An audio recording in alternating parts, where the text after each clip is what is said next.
And let me tell you something, ladies and gentlemen. What will reasons do, Les? Nietzsche said, if you know the why for doing, you can endure almost anyhow. What do you mean by that? If you know why you're doing something, when the hard times come, and they're going to come, when the disappointments and the rejections come, and they're going to come by the truckloads, your reasons will be your rod and staff to comfort you, to pick you up. Once again, I got a saying on one of my tapes: if life knocks you down, try and land on your back, because if you can look up, you can get up. Let your reasons get you back up.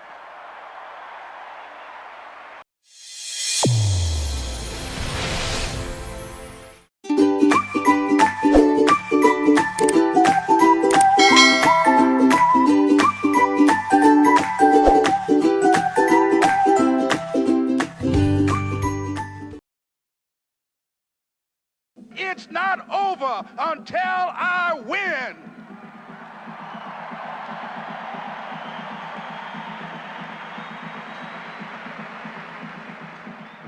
Repeat after me, please. It's possible. I can live my dream. It's necessary. I work on myself. Surround myself with winners. Become creative. It's me. I've got to make it happen. It's not over until I win.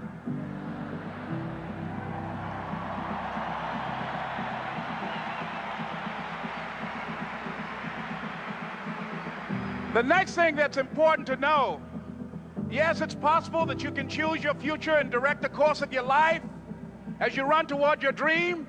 It's necessary that you have goals, that you write those goals down, that you plan, that you think constantly of how you can begin to improve what it is that you're doing. If it's your presentations, if it's your recruiting skills, whatever that is, it's also necessary that you look for ways to always find a way to pull it out when everybody else thinks that you're defeated.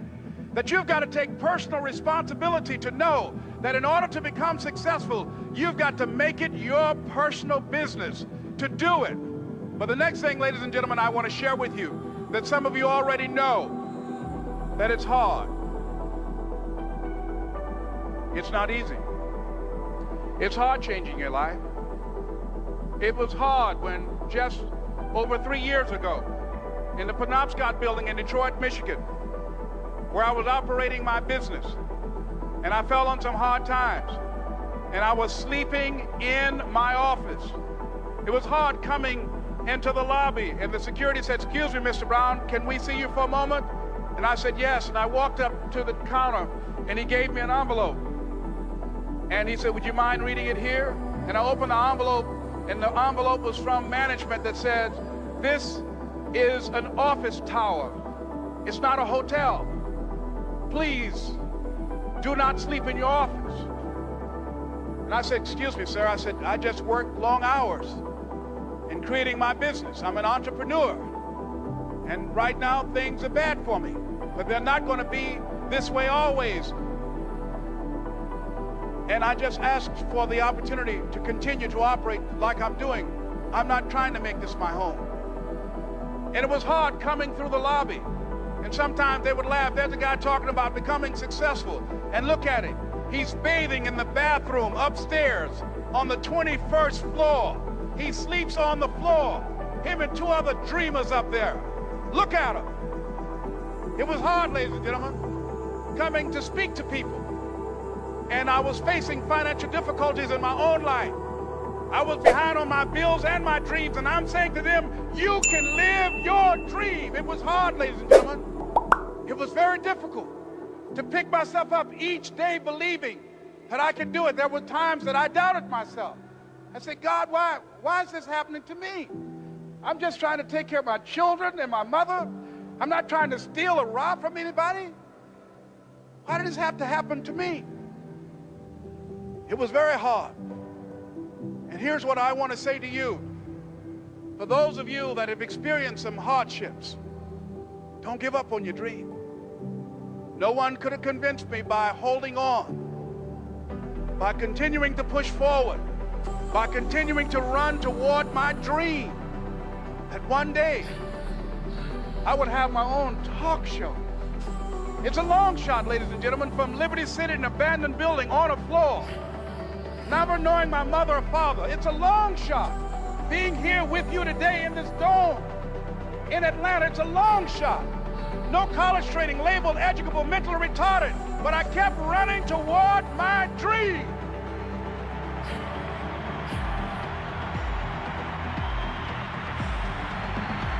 Don't stop.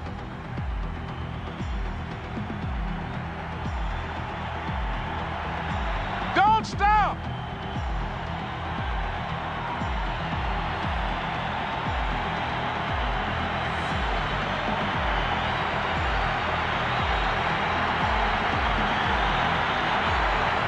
Don't stop running toward your dream.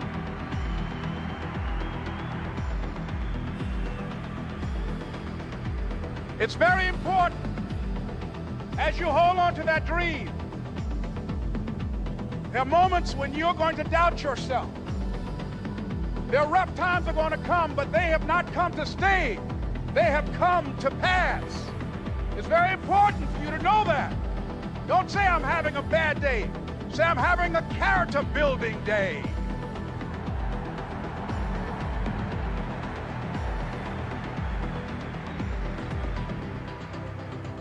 It's very important for you to believe that you are the one to make this happen. I remember this high school teacher, Mr. Leroy Washington, at the end of school one June, it was just a few days before we were supposed to leave, and I just got my report card, and it indicated that I'd failed history, and I'd failed English, and I would have to go to summer school. And I was feeling within myself that I was a failure, that I'm slower than most people in getting paperwork, and I was feeling down on myself and very negative. And Mr. Washington was giving a speech to the graduating seniors, and I was in 11th grade. And even though I wasn't supposed to be in there, I went in there because the speech he was giving, that speech was for me. And as he talked, my heart began to beat fast. Tears began to run by my eyes, and I was in the back just listening to him because he said, and he was a very dramatic man. I still talk to him to this day. He said, as graduating seniors of Booker T. Washington High School, I want you to know that you're blessed and highly favored, and that as you go toward the future, begin to know that you have greatness within you. And if just one of you here begin to envision yourselves as being blessed and highly favored to reach your goals, if just one of you capture the essence of what that means, that you have greatness within you and a responsibility to manifest that greatness, that you can make your parents proud, you can make your school proud, you can touch millions of people's lives, and the world will never be the same again because you came this way. And the students gave him a rousing standing ovation. And as he left the auditorium, I ran down the stairs and I caught him in the parking lot. I said, Mr. Washington? He said, yes. I said, do you remember me, sir? He said, no. I said, my name is Leslie Brown. My mother, she works in the cafeteria here. I'm one of the twins, Leslie and Wesley. I said, Mr. Washington, but you know, I got these big dreams. I like talking to people. I love people. I said, I want to work with people, and I got this dream of buying my mama a home. Could I do that, Mr. Washington? He said, it's possible, Mr. Brown. And as he walked away, I called him again. I said, Mr. Washington? He said, what do you want now? I said,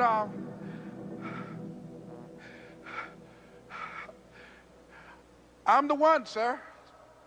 I said, I'm the one. You remember me, sir. I'm Miss Mamie Brown's boy. I'm the one. I'm the one.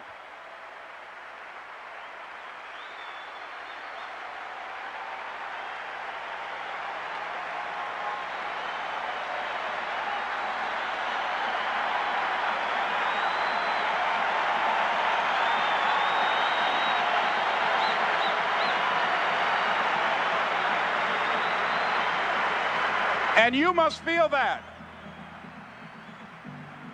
that's why you're here. because you are the one. And I remember when PBS first played one of my specials called You Deserve, one Sunday afternoon in Miami, Florida. I had some friends call him to tell him to tune in. And he watched the program. He called me in Detroit, and I answered the phone. I said, hello. He said, may I speak to Les Brown, please? I said, who's calling? He said, you know who this is. I said, oh, Mr. Washington, it's you. He said, you were the one, weren't you? I said, yes, sir. He said, and you were so crazy. I said, I know, but I'm rich now.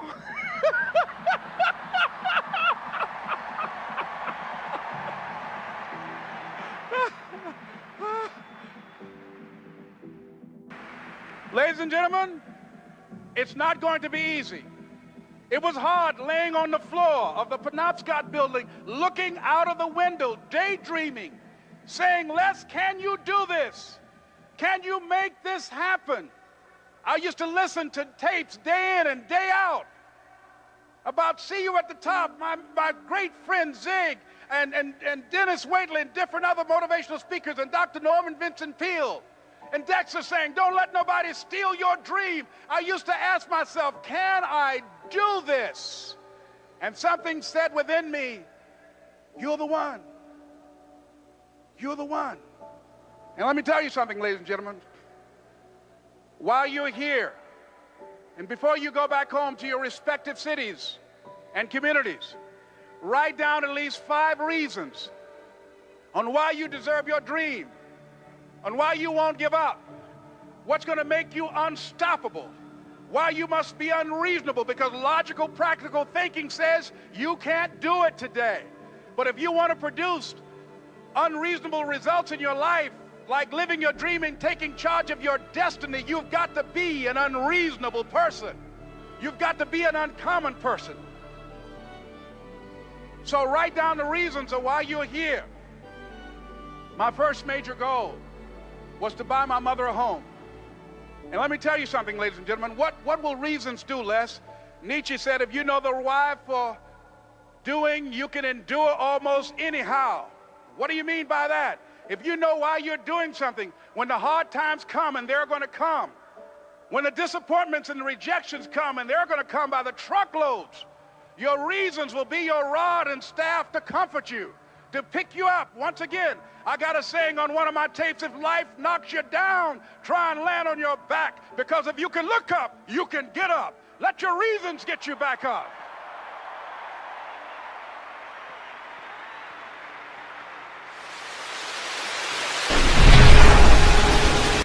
I remember when I bought the home for my mother, and she came out of the car. When I opened the door, I said, Mom, I think I know these people in this house. That was my first major goal. And then I couldn't conceal it anymore. I said, Mom, I got this for you.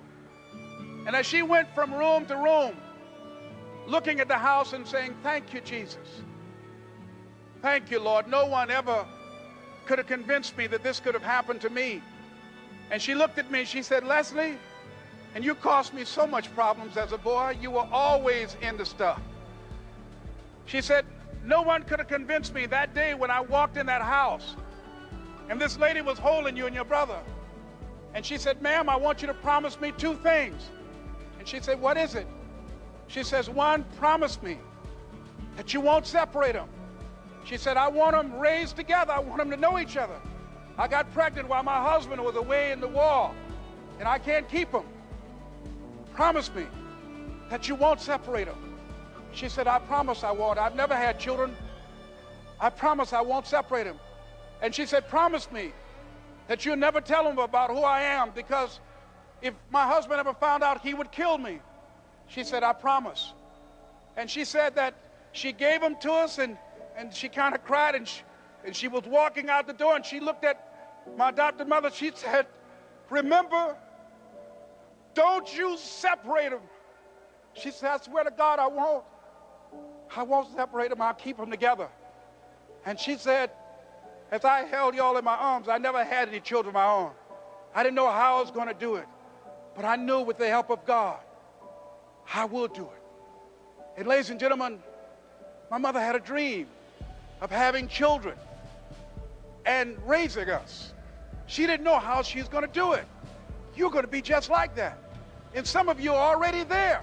Well, you don't know how you're going to make this happen, but you just feel within yourself some way, somehow, with the help of God, I'm going to make it happen. Repeat after me, please. No matter how bad it is, or how bad it gets, I'm going to make it. I'm going to make it.